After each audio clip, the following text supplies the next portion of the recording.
नमस्कार दोस्तों। हम चर्चा कर रहे हैं ज्ञानानंद कवित्त की बीए पार्ट सेकंड के फर्स्ट पेपर की पिछले 4 सवालों की हमने चर्चा की।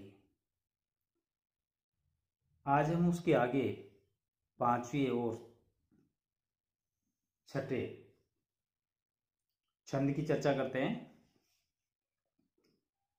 मैंने आपको बताया कि ज्ञानानंद एक ऐसा कवि था जो रीतिकालीन कवि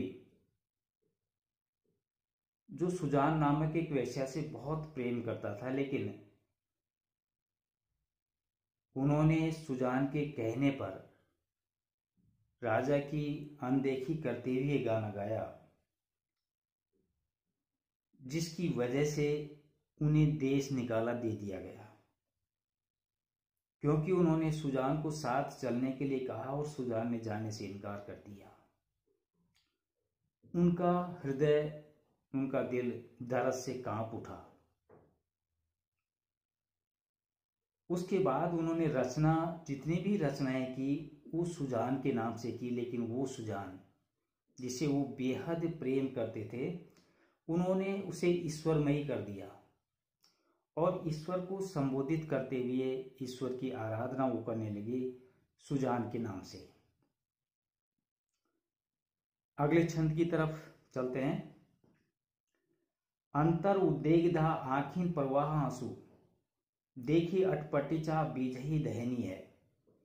सोईबो ने जागब्यो हसीबो ने रोईबो, खोई खोई आप ही में चेटक लहनी है।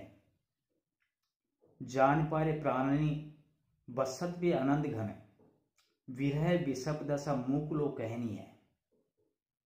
जीवन मरण जीव बीच बिन बंध्यो आए, हाथ कौन विधि रच नेह की रहनी है। पहले इसके जो कठिन शब्द है मैं उनके बारे में बता देता हूं। अंतर हृदय, उद्वेग धा उद्वेग की जलन, अटपटी अनोखी विलक्षण, बीजई भीगना या जलना, खोए अपने आप में खोकर, चेतक जादू, लहनी लाभ या प्राप्त करना, पे फिर भी, मुख गूंगा, मीच मृत्यु, जान प्राण और रहना या जीवन जीने का ढंग। इस छंद में ज्ञानानंद ने विरह की विचित्र और अनोखी दशा का वर्णन अनुभूति में किया है। इस छंद को पढ़ने के बाद में ऐसा लगता है कि कवि ने उस स्थिति को, उस परिस्थिति को झेला है, महसूस किया है, और एक प्रेमी की क्या स्थिति होती है जब वो अपने प्राण प्यारे से बिछुड़ता है। उसके हृदय में क्या टीस, क्या कसक, क्या दर्द उठता है, कैसा वो महसूस करता है। इस चीज को बखूबी ज्ञानानंद ने यहां पर बताने का प्रयास किया है। अंतर उद्वेगधा आखिन प्रवाह आंसू, एक विरहिणी नायिका कहती है, एक स्थिति की कल्पना कीजिए कि जब कोई व्यक्ति किसी से बहुत ज्यादा प्रेम करता है और वो उसे बिछुड़ जाता है, चला जाता है, उसकी उसे याद आती है, हृदय के अंदर दर्द उठता है, कसक उठती है, टीस उठती है, आहें भरता है, और उसकी याद में आंखों से आंसू भी झरते हैं। बड़ी विचित्र अवस्था है। एक तरफ तो दर्द से उसका हृदय जला जा रहा है और दूसरी तरफ उसकी आंखों में आंसू निकले जा रहे हैं। तो जल भी रहा है और पानी भी बह रहा है। बड़ी चित्र स्थिति है। अंतर उद्वेगधा नायिका कहती है कि विरह की दशा बड़ी विचित्र है। इस दशा में हृदय में कसक की, टीस की जलन होती है, आखिन प्रवाह आंसू, और आंखों में आंसुओं का प्रवाह निरंतर चलता रहता है। हृदय में दर्द है और आंखों में आंसू है। देखिए अटपटी चाप बीजनी दहनी है। निश्चय ही प्रेम में जलने और भीगने की विचित्र स्थिति का साक्षात्कार हो रहा है। अर्थात जलना भी है, हृदय दर्द से जल भी रहा है और आंखों से आंसू निकलने के कारण शरीर भीग भी रहा है। ये दोनों ही स्थिति बड़ी विचित्र है और दोनों ही स्थितियों का साक्षात्कार यहां पर एक नायिका कर रही है अपने प्रेमी से बिछुड़ने के बाद। जलना और भीगना दोनों का एक साथ अनुभव इन पंक्तियों में दर्शाया गया है। सोईबो ने जागिबो, हसीबो ने रोईबो। इसके अलावा ये एक ऐसी दशा विचित्र अवस्था होती है कि इस विचित्र अवस्था में न तो प्रेमी सो ही पाता है, न जाग ही पाता है, न हंस पाता है, न रो पाता है। इस स्थिति में प्रेम करने वाला खोए खोए आप ही में चेतक लहनी है। अपने आप में खोकर अपने में ही लीन हो जाता है। प्रेमी जब किसी से प्रेम करता है तो वो अपने आप को उसकी जगह रख देता है जिससे वो प्रेम करता है। कभी वो खुद से बात करता है, कभी वो सामने वाला बन करके उससे बात करता है। बड़ी विचित्र अवस्थाएं होती हैं। तो वो एक विचित्र अवस्था में वो अपने आप में लीन हो जाता है। खुद से भी प्रेम करने लगता है, सामने वाले से भी प्रेम करने लगता है। कभी वो अपना प्रेमी बन करके खुद के लिए रोता है, कभी खुद बन करके सामने वाले के लिए आंसू बहाता है। एक जादू जैसी स्थिति यहां पर एक प्रेमी जन की हो जाती है। जान प्यारे प्राणा बसई दे आनंद घन है। ये जो स्थिति है इसमें प्रेमी को असली और नकली का फर्क वो भूल जाता है। वो भूल जाता है कि वह खुद है या प्रेमी है, क्योंकि अपने आप को कभी उनकी जगह रख करके देखता है तो कभी अपने आप को अपनी जगह रख करके देखता है। वो भूल जाता है, उसका दृष्टि भ्रम हो जाता है और दृष्टि भ्रम में वो असली और नकली का भेद भूल जाता है कि वो स्वयं ही है या वो जिससे प्यार करता है, प्रेम करता है, वह है। जान प्यारे प्राणी बसंते आनंद घन। कवि घनानंद कहते हैं कि विरहिणी नायिका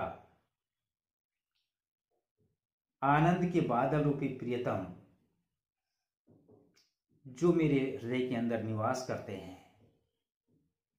जान प्यारे प्राणानी बसत्ते आनंद घन। आनंद घन आनंद के बादल रूपी प्रेमी प्रियतम जो मेरे हृदय के अंदर निवास करते हैं। विरह विषब दशा मुख लोकहनी है। परंतु जो विरह की विषम अवस्था है, वो विरह की विषम अवस्था, वो व्यथा उस गूंगे के समान होती है जो महसूस तो कर सकता है लेकिन महसूस की बात को बता नहीं सकता, अपने दर्द को कह नहीं सकता। उसको दर्द है, टीस है, कसक है, अंदर ही अंदर महसूस करता है लेकिन उस महसूस की हुई बात को वो प्रकट नहीं कर सकता, कह नहीं सकता। विषम दशा मूक लो कहनी है। जीवन मरण जीव बीच बिना बन्यो आए। अर्थात स्पष्ट शब्दों में वो अपनी बात नहीं कह पाता, केवल हाव भाव से ही वह बताने का प्रयास करता है, समझाने का प्रयास करता है।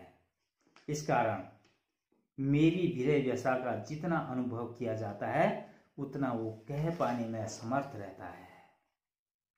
आगे कवि कहते हैं जीवन मरण जीव बीच बिन बन्यो आए। विधाता ने मेरे हृदय के लिए या मेरे हृदय में स्थित प्रेम को ऐसा विचित्र बनाया है जिससे विरही बिना प्राणों के जीता है। जीवन मरण बिना प्राणों के जीता है। जीव मीच बिन बन्यो आए और मृत्यु के बिना भी मरता है। अर्थात मेरा जीव न तो मर पाता है और न ही अच्छी तरह से जीवित रह पाता है। वो एक विरह की विचित्र अवस्था है। अपने प्रेमी के लिए अपनी जान न्योछावर करना चाहता है उसके लिए जीना चाहता है, उसकी खुशी के लिए, उसके आनंद के लिए अपने आप को समर्पित करना चाहता है, लेकिन मर के भी मर नहीं पाता है, जी के भी जी नहीं पाता है। हाथ कौन विधि रचि नहीं के रहनी है। ये परमात्मा ने ऐसी कौन सी विधि की रचना की, कौन से प्रेम की रचना की कि विरह व्यथा में ग्रस्त प्रेमी का जीवन अनेक अंतर विरोधों से ग्रस्त हो जाता है। वह महसूस तो कर लेता है, उसकी स्थिति विचित्र स्थिति है, उसके बारे में वो महसूस करता है, लेकिन बता नहीं पाता। गूंगे के गुड़ के समान उसकी स्थिति हो जाती है। उसका स्वाद तो उसे मालूम है, लेकिन उस स्वाद को किस तरह प्रकट करे, कैसे वो सामने वाले को बताए, इसका उसे अंदाजा नहीं होता है। प्रयास करता है लेकिन वो कर नहीं पाता है। संपूर्ण छंद में विरह व्यथा की बहुत ज्यादा आवृत्ति की गई है, बहुत तीव्रता और सशक्त से व्यंजना की गई है। अनुप्रास अलंकारों की हम बात करें तो इसमें अनुप्रास, पुनरुक्ति, प्रकाश, यथासंख्य, विरोधाभास अलंकार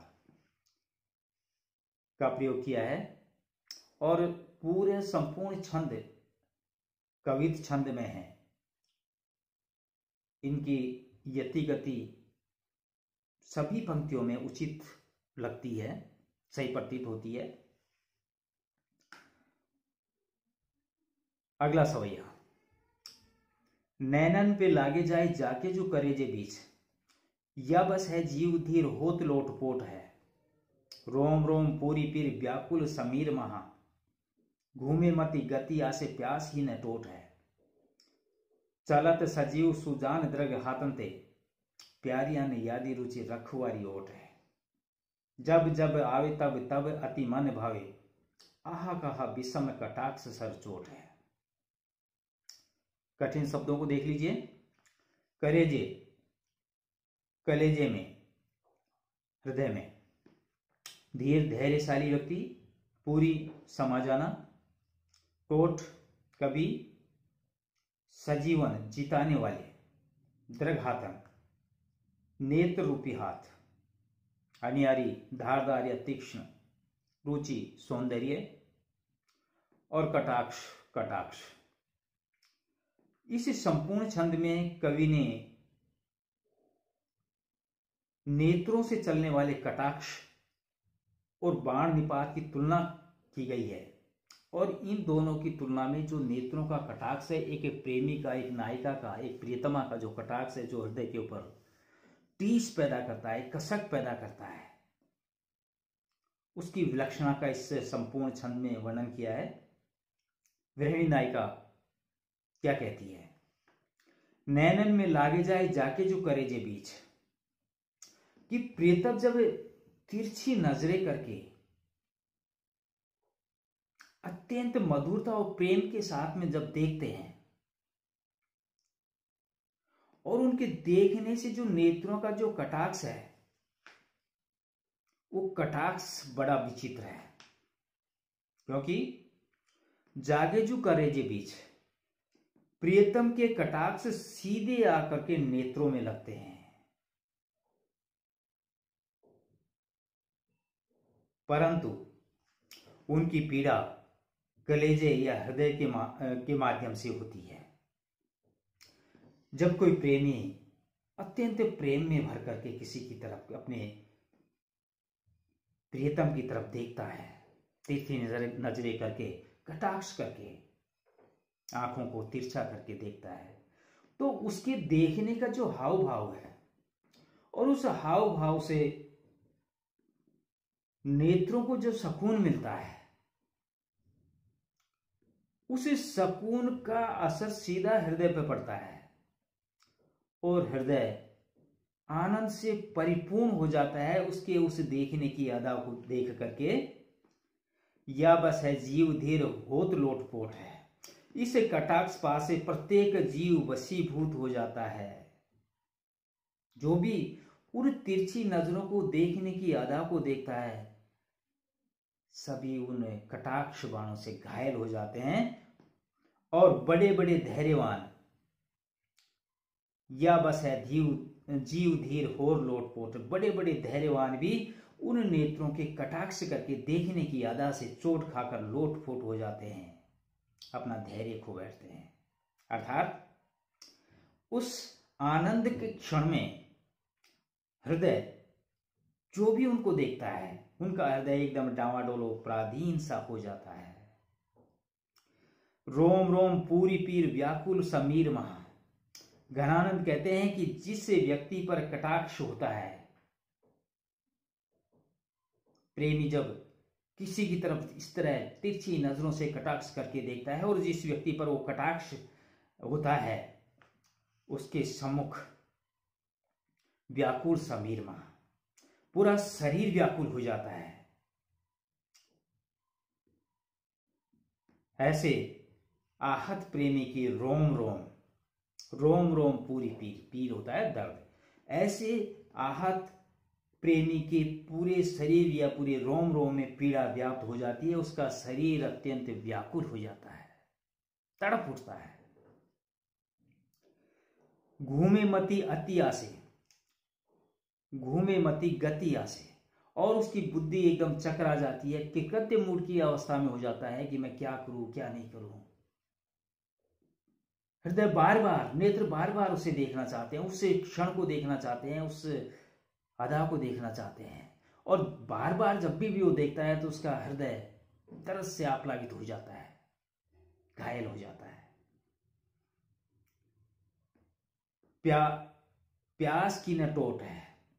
उस दशा में घायल व्यक्ति की प्यास कभी शांत नहीं होती, अर्थात वो क्षण, वो अदा, वो कटाक्ष, वो तिरछे देखने की अदा इतना गंभीर घाव हृदय में कर देती है कि कटाक्ष पास से घायल व्यक्ति का हृदय निरंतर प्रिय के नेत्रों को देखने की प्यास में ग्रस्त रहता है, उसकी प्यास कभी नहीं बढ़ती। वो चाहता है कि बार बार वो क्षण आए उसकी जिंदगी में, बार बार नेत्र उस क्षण को देखें, बार बार हृदय में मन करता है उसकी उस चीज को देखने की। चलत सजीवन सुजान द्रग हाथन में, एक गोपी या नायिका कहती है कि ये कटाक्ष बाण जीवन देने वाले प्रियतम सुजान के द्रग रूपी हाथों में छोड़े जाते हैं। द्रग रूपी हाथों, जिन नेत्रों से वो कटाक्ष किया जा रहा है, जो प्रेमी उसे देखता है, जो नायिका उसे देखती है, कहती है कि ये जीवन देने वाले प्रियतम सुजान के द्रग रूपी हाथों से छोड़े हुए कटाक्ष के बाण हैं। प्यारी यानी यारी रुचि रखवारी ओट है, और प्यार भरी हृदय में चुभने वाली शोभा ही इनके रक्षा करने की आड़ या सहारा है। वो नजरें, वो कटाक्ष, वो अदा उसी के ऊपर छोड़ी जाती है जिसे बहुत ज्यादा प्रेम किया जाता है,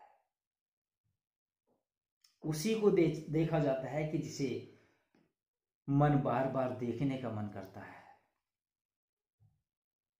ज्ञानानंद कहते हैं कि वो कटाक्ष, वो प्यार भरी हृदय में चुभने वाली शोभा ही इनकी रक्षा करने की आड़ और सहारा है।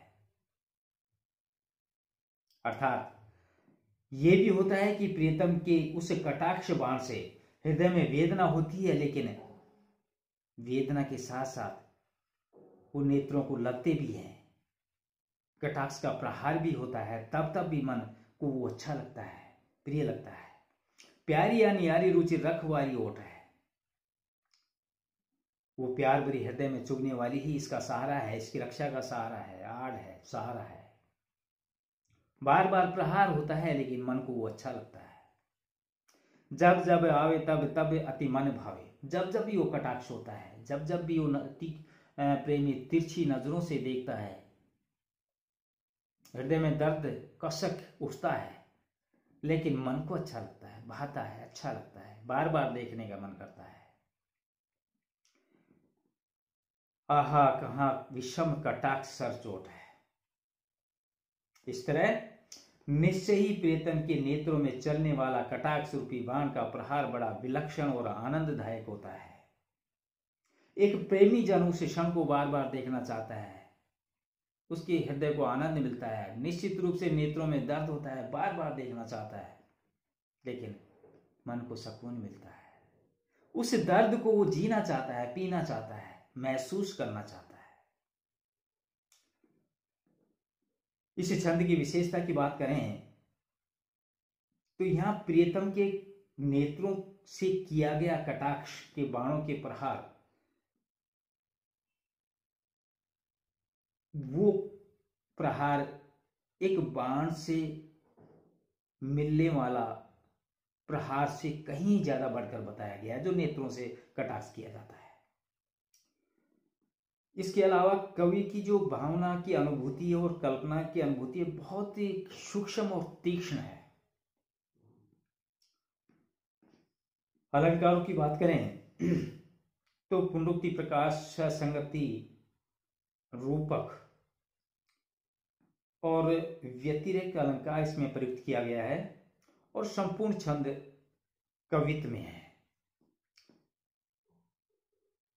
हमने घनानंद कवित्व के इन 2 सवैयों की चर्चा की। आज के लिए बस इतना ही। इन व्याख्यान माला की अगली कड़ी में हम आगे की छंदों की चर्चा करेंगे। तब तक नमस्कार, बाय।